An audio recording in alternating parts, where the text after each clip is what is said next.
ジャークドラゴン。ジャークリード。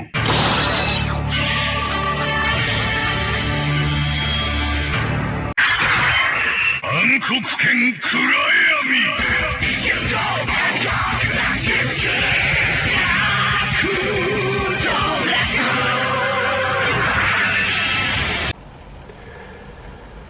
Hello YouTube, this is Shirley426, and today we have the review of the P-Bandai exclusive SHF Kamen Rider Calibur from the Kamen Rider Saber series.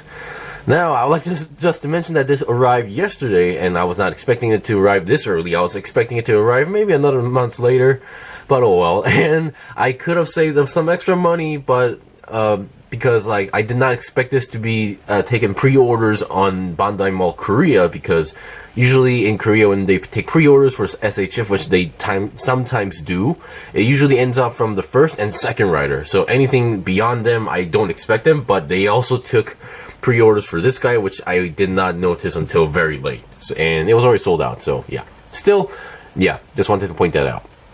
Alright, so this is, right off the bat, if for those who haven't seen the series, or who have seen the series, you can definitely tell, at least by the design, it is a very sinister looking rider. And partially, yes, because when the first series started, he was definitely seen as an enemy. But later, it turns out he has his own story and reasons going on here.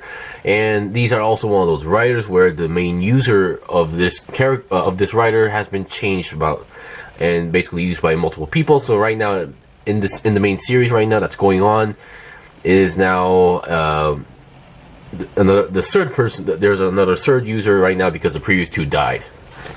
All right, so now let's go on to the review. So as you can see in the background, I did bring out Kamen Rider Saber, because I just wanted to point out he has the same, because Calibur has the same form factor as Saber. Basically, he has another dragon shoulder, which means the articulation is going to be pretty much identical as this guy. The only difference is the armor designs. Well, even I do say armor design, but it does have some similar form factors going on there. So just wanted to point that out.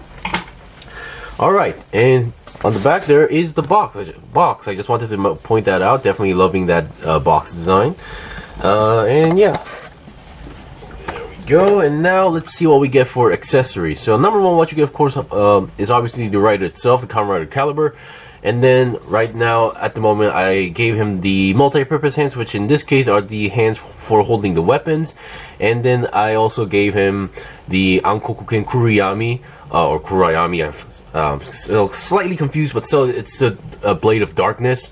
Yeah, he's currently holding it, and they did an excellent job on the coloring. Definitely looking good, way better compared to the previous Kamen Rider Saber figures I've reviewed. And then on the left side, we actually get a sheath. Now, I would like to point out something right now. So, for those who have bought Blades and Saber, you might have noticed on the let's see, the left side here, you get this, which is supposedly or technically supposed to be extra slot for holding an extra Wonder Ride book. But on if you buy the DX toy, this side is actually there's two holes. One is actually for a Wonder Ride book, and the other one is a hole to sheath in the sword. So the DX toy is technically able to do the swords for Kamen Rider Saber and Blades and Espada, but that thing is originally for Kamen Rider Calibur, and they actually give you that. So you can actually sheath in the sword onto the side. But the way how it works, it's kind of very awkward. I'll get into that later. But for now, which is why the figure comes in the box with the original one that we just saw with Saber. So you have to swap it out. So yeah. I don't think I'll be attaching this too often unless I'm putting it back in the box. So yeah, so I believe this is like my first time seeing where they actually give you something that you have to swap out from the side of the belt, especially things with these type of holes, because it's not too common as far as I know. And then here we have another book, but this is not, as far as I know, based on the design, this is not a Wonder Ride book. This is, I believe there is a big chance that this might be a Alter Ride book, which was used to summon Disaster. Disaster is another monstrous character, but he's a very interesting character in the series, but let's just put it that way. So it might be one of those books that summons the monsters, and yeah, you only get a closed up version, but it's really interesting to see one as well. And when you get the figure, it's it comes with these open hands as well, and these open hands are actually meant to hold this book like this. So yeah, it's a small, extra nice detail addition. So once again, we get a fully open hands for posing. And then we get some fists, and as you can see, the hand covers are empty. That means we have to, every time we swap out hands, we also have to swap out the hand covers. I really hope I was really hoping that this wasn't going to be a thing, but apparently it is now a thing, for at least for Saber. Hopefully the next SHF, hopefully the next Kamen Rider series that has been revealed, I believe, but I haven't really read into it. And when they make SHFs of those, let's hope this is not going to happen. And then we get these hands. Now these are much more like aggressive looking hands. Once again, these are more meant for specific poses. So yeah. Alright, so that's that. Now let's get on to the review. Let me just back up a little bit, and then let me get rid of the stand, because I heard some people don't like the mechanical noise that thing makes. And let me just detach the sword from the hand, just for other reference. But before we go on to articulation, let's look at the sword.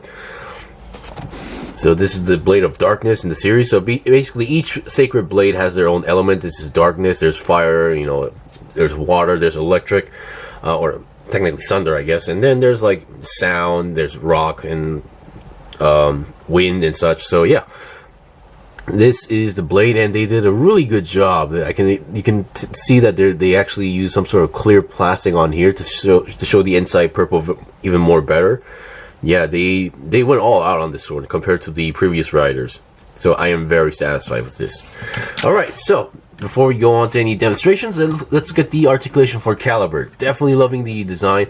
As I mentioned before, I was not really hooked onto the Kamen Rider Saber design. I didn't really like those eyes, but when I saw Calibur, I definitely knew that, yeah, this one's much more better, and this is definitely coming out in SHF, and luckily I was right. So, the visor, I really love the visor. I don't think those are actually clear, they're just painted red, because we don't actually know what's behind those eyes, those visors. On the head we have the horn, which is actually looking similar, or I believe it might be identical shape. No, actually it's, yeah, but we have a similar shape of the blade, so definitely nice details going on there. And the head can go down that much, and up that much, which isn't as much as I thought, but still works. And 360, I would say you could technically force it, but once again, there's a human inside, so that's not going to happen unless he's like a mutated owl human. And then I believe there is a chance that if you force it, you might actually scratch some paint off, or at least give a slight scratch on the gold parts here. So yeah.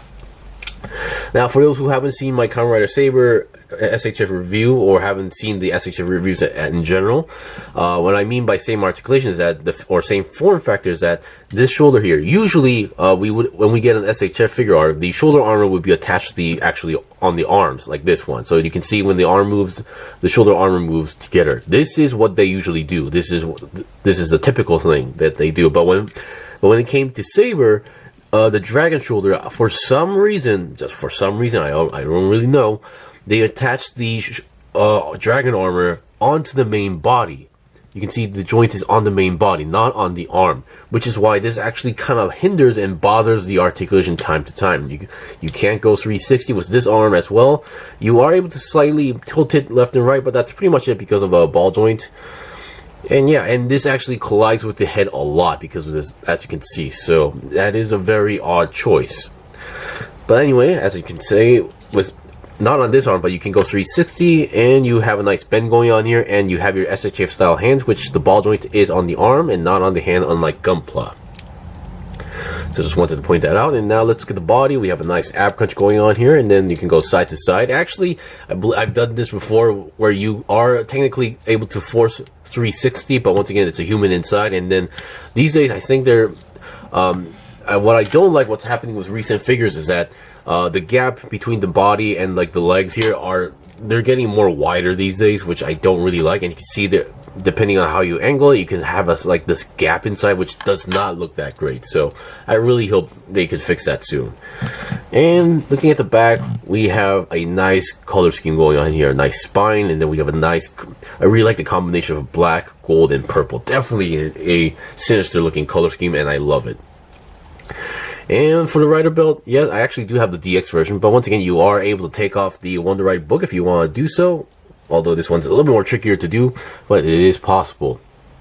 Now, once again, some people point out that it's lacking detail on the writer book, and you are right, because yeah, there's nothing on there where technically there should be like a picture of him right there, but yeah, so I believe there are some third-party companies that make stickers for these, but I've seen those stickers before, and unless it was a different brand, they did not look that great, so I rather not apply those.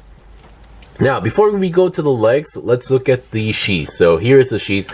It's really easy to just, swap out. You just need to plug them out. You plug them out, and then you plug them in back in. Now, at least this one, I didn't have much trouble plugging it back in, but I believe I had another figure that I accidentally popped off one of these kind of stuff, and it was really hard to put it back in. But this one, I'm not having that trouble. Now, the way how the sword goes in, it's really odd. I thought it was going to be a sliding gimmick, but once again, that doesn't make sense because of that design. So what they do is that you just, it's kind of like a semi-clip thing, and it just stays there. I didn't really get a click sound. There was a slight click, but it's not really a satisfying click, and yeah, it just stays there for some reason. It's there. I kind of shake it and it's still there. So for some reason, it just works. So yeah, it works. I just wanted to point that out, and I have actually tried using the other blades on this one, and it just doesn't work. I don't think it was meant for this SHF wise. And then finally, let's look at the legs. Now the legs, we have a nice side swivel going on here. We can go to the side almost 90 degrees. It's just the armor that's colliding. Once again, nice color scheme going on here. It can go forward about 90 degrees and backwards, not so much because of the yeah, that part. The bottom is actually colliding. You can see because this one's much more, short, narrow, while this one's wide. And we have a nice bend going on here. Although, yeah, I think this is as far as you go because of the armor and the plastic material is just colliding with each other. And feet-wise, we still have your typical feet that can go side to side. Now, this one, I don't think it can go 360 because of the design here. It's actually colliding with the armor design. And then we have a nice, we can go forward and backward. We have a nice toe bend, which is kind of stiff as usual. And then a nice pivot, although on the stiff side. I can't say this is a really good pivot, but it still works as a pivot. Let me just check on the other feet. Yeah, the pivot isn't that great, but still works. Alright, so we've seen the basics of the figure, so I'll be right back with a simple demonstration. Okay, I'm back. So, instead of doing some pose demonstrations, I just wanted to point out a few weird things about this figure. So number one, and I believe I forgot to mention this even on my SHF Kamen Rider Saber review as well. So I'm just going to point it out here. So number one, the sword.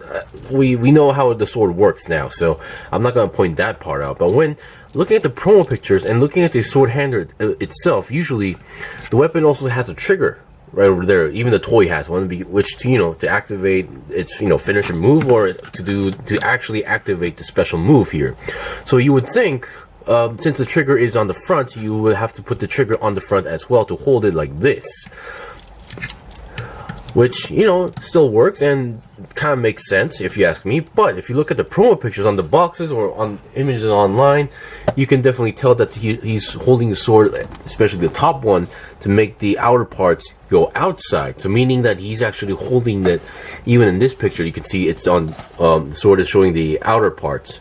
I said, yeah, it's showing the outer parts, which means he's actually holding it like this, meaning the trigger part is actually on the back side. So that's one thing I just kind of found a little bit odd. Then again, it could be the fact that we're usually mostly right-handed, so we would think that, but maybe this is supposed to be like a left-hand thing. But who knows? Because a lot of Japanese anime, I've noticed that a lot of times when they're holding like weapons and such, they use their left hands a lot. So it could be that, but that's one thing I just wanted to point out. And number two, now I was too focused on this arm that I just assumed everything was the same. But I would like to mention now, as you guys saw, the arms can go about the side, almost 90 degrees to the side, but because of the armor parts, it goes less than 90 degrees. But still, it goes a good amount. And we have a 360 twist on the arm itself, like this.